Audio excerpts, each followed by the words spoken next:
Good afternoon all of you. आज हम class 9th का चैप्टर नंबर 3 परमाणु एवं अणु की स्टडी करेंगे।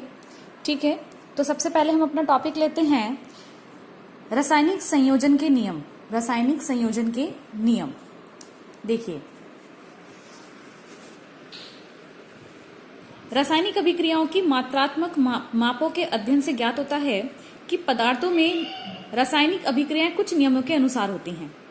इन नियमों को रासायनिक संयोजन के नियम कहते हैं। मतलब कोई भी हमारी रासायनिक अभिक्रिया होती है वो रासायनिक संयोजन के नियमों पर आधारित होती हैं। तो फर्स्ट हमारा टॉपिक आता है इसमें द्रव्यमान संरक्षण का नियम। द्रव्यमान संरक्षण का नियम क्या कहता है कि अगर हमने यहाँ पर कोई रिएक्टेंट यूज करा है प्लस हमने दूसरा रिएक्टेंट यूज करा है तो यहाँ पर ए बी बना, प्रोडक्ट क्या बना, ए बी। तो ये जो ए और बी का द्रव्यमान है, यहाँ पर जो द्रव्यमान है, सपोज यहाँ पर ये 2 ग्राम है और यहाँ पर भी ये 2 ग्राम है ना, तो ये यहाँ पर भी क्या होगा, 4 ग्राम का मॉलिक्यूल बनेगा। ठीक है, मतलब द्रव्यमान संरक्षण का नियम ये कहता है जो द्रव्यमान यहाँ पर प्रयोग किया गया है वो ही द्रव्यमान का हमें जो प्रोडक्ट मिलता है उसका भी द्रव्यमान समान होता है। इसमें ना द्रव्यमान की मतलब हानि होती है और ना ही द्रव्यमान इसमें बढ़ता है। तो देखिए, किसी भौतिक परिवर्तन अथवा रासायनिक परिवर्तन में उत्पादों का कुल द्रव्यमान संयोग करने वाले अभिकारकों के कुल द्रव्यमान के बराबर होता है। यानी उत्पादों का द्रव्यमान संयोग करने वाले अभिकारकों के द्रव्यमान के बराबर होता है, यानी इसका द्रव्यमान इनके द्रव्यमान के बराबर है। ठीक है, इस नियम को एक अन्य रूप में भी व्यक्त किया जा सकता है, जैसे किसी भौतिक परिवर्तन अथवा रासायनिक परिवर्तन में द्रव्यमान का न तो सृजन किया जा सकता है और न ही विनाश किया जा सकता है।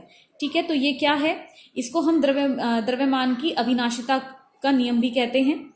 ठीक है, हम इसका एग्जाम्पल देखते हैं। रासायनिक परिवर्तन में द्रव्यमान संरक्षण देखिए, यहाँ पर एक साइंटिस्ट हैं लॉवियस ने यह दर्शाया कि जब 100 ग्राम मर्क्यूरिक ऑक्साइड को एक बंद नली में लेकर गर्म किया जाता है तो 92.6 ग्राम मरकरी तथा 7.4 ग्राम ऑक्सीजन प्राप्त होती है। तो ये मर्क्यूरिक ऑक्साइड था जिसका वेट कितना था, 100 ग्राम।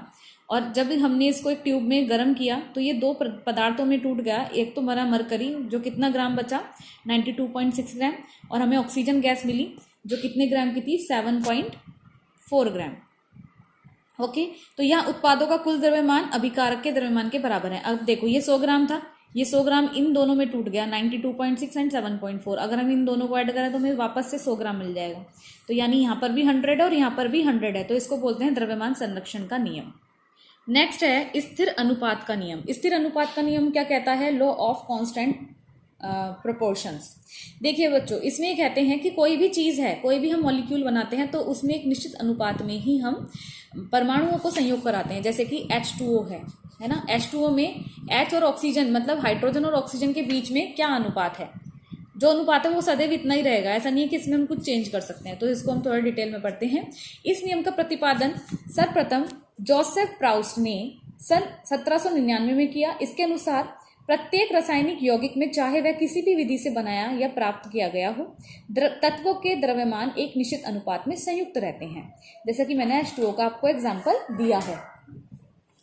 यौगिक जल में हाइड्रोजन एवं ऑक्सीजन के द्रव्यमानों का अनुपात सदैव कितना होता है, 1:8 होता है। अगर हम हाइड्रोजन यानी हाइड्रोजन और ऑक्सीजन वाटर मॉलिक्यूल की बात करें तो उसमें हाइड्रोजन और ऑक्सीजन के बीच में कितना अनुपात होता है, 1:8 होता है, चाहे जल का स्रोत कोई भी हो। इसी प्रकार यदि 9 ग्राम जल का अपघटन कराया जाए तो सदैव 1 ग्राम हाइड्रोजन तथा 8 ग्राम ऑक्सीजन ही प्राप्त होगी। इसी प्रकार कार्बन डाइऑक्साइड अगर हम देखें, ठीक है, कार्बन को वायु में जलाकर या कैल्शियम कार्बोनेट को गर्म करके या सोडियम कार्बोनेट पर तनु हाइड्रोक्लोरिक अम्ल की अभिक्रिया से प्राप्त की जा सकती है। तीनों विधियों से CO2 का जो विश्लेषण किया होगा तो उसमें कार्बन और ऑक्सीजन द्रव्यमान की दृष्टि से कितना होगा, 12 और 32। 12 किसका है, कार्बन का, और 32 किसका है, ऑक्सीजन का।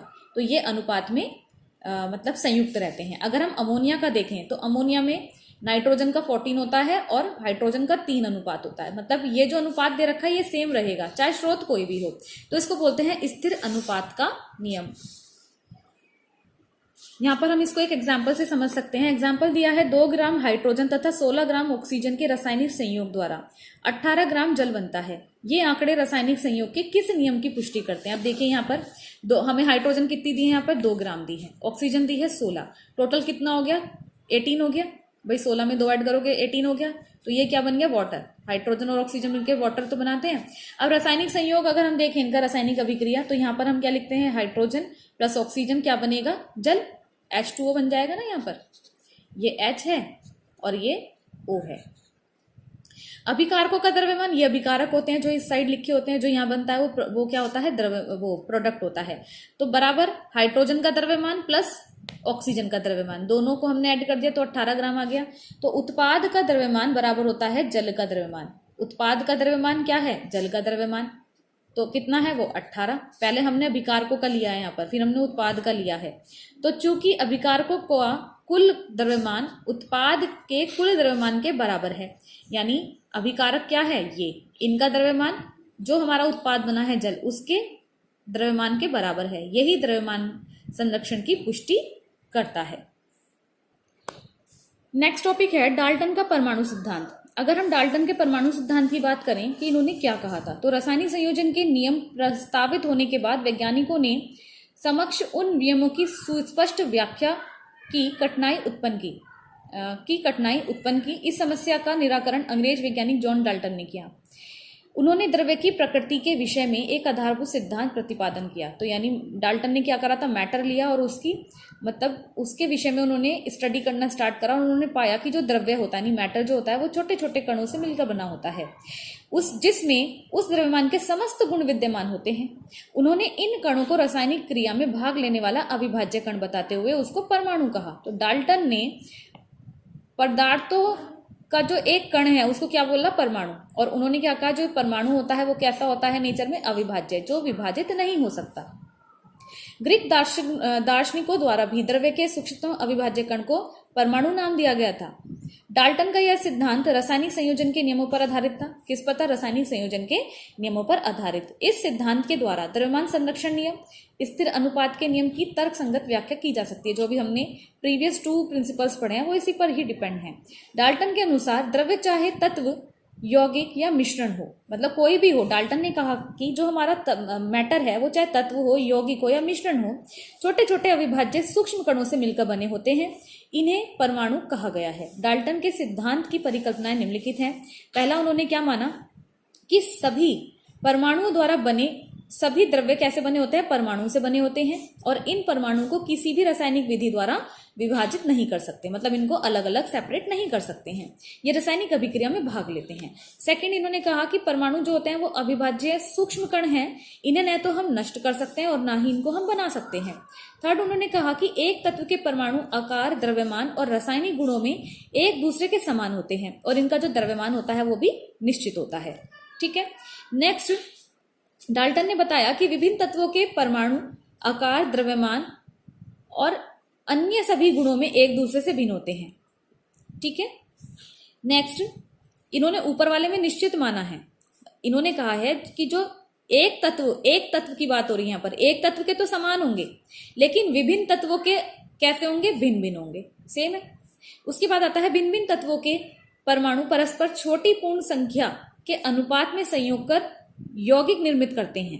मतलब कोई ऐसा नहीं होगा कि हाफ होगा या फ्रैक्शन में कोई चीज होगी, जो भी होगा कंप्लीटली नंबर में हम उसको यूज करेंगे। किसी भी यौगिक में परमाणुओं की सापेक्ष संख्या एवं प्रकार निश्चित होते हैं। इन्होंने ये कहा कि कोई भी यौगिक है, जैसे कि CO2 है, H2O है या HCl है ना, या Na2CO3 है, इन सब में मतलब एक निश्चित अनुपात है हर चीज का। जैसे सोडियम, इसमें 2 यूज करेंगे, सोडियम कार्बोनेट बनाने के लिए 2 ही सोडियम चाहिए, Na2, एक सोडियम से काम नहीं चलेगा। ऐसे ही CO2 में हमें 1 कार्बन जरूर चाहिए, और ऑक्सीजन 2 तो चाहिए ही चाहिए। तो मतलब इन्होंने कहा कि किसी भी यौगिक में परमाणु की सापेक्ष संख्या एवं प्रकार निश्चित होते हैं, कम या ज्यादा नहीं हो सकते। नेक्स्ट, डाल्टन के सिद्धांत के आधार पर परमाणु तत्व का वह छोटे से छोटा अविभाज्य कण है जो किसी भी रासायनिक अभिक्रिया में भाग ले सकता है। इन्होंने मान लिया कि जो परमाणु है वो किसी भी रासायनिक अभिक्रिया में भाग ले सकता है, लेकिन वो अविभाज्य नहीं है। रासायनिक संयोजन के नियमों की व्याख्या। तो डाल्टन का परमाणु सिद्धांत रासायनिक संयोजन के दोनों नियम जिनका अध्ययन अब हमने किया है, अभी मैंने पढ़ा चुकी हूँ आपको। पहला क्या है, द्रव्यमान संरक्षण के नियम की व्याख्या करता है। कैसे करता है? डाल्टन के परमाणु सिद्धांत की एक अभिग्रहित यह प्रस्तावित करती है कि परमाणु के अविभाज्य कण हैं, जो परमाणु है वो भी एक अविभाज्य कणों से बना है। किसी भौतिक परिवर्तन अथवा रासायनिक परिवर्तन के दौरान इनका न तो सृजन किया जा सकता है और न ही विनाश किया जा सकता है। यही तो द्रव्यमान संरक्षण का नियम है। ना तो द्रव्यमान को बढ़ाया जा सकता है और ना ही द्रव्यमान को घटाया जा सकता है। रासायनिक परिवर्तन अथवा रासायनिक अभिक्रिया के दौरान केवल अभिकारी परमाणुओं का उत्पाद परमाणुओं में रूपांतरण होता रहता है। जैसे एग्जाम्पल है barium chloride plus sodium sulphate.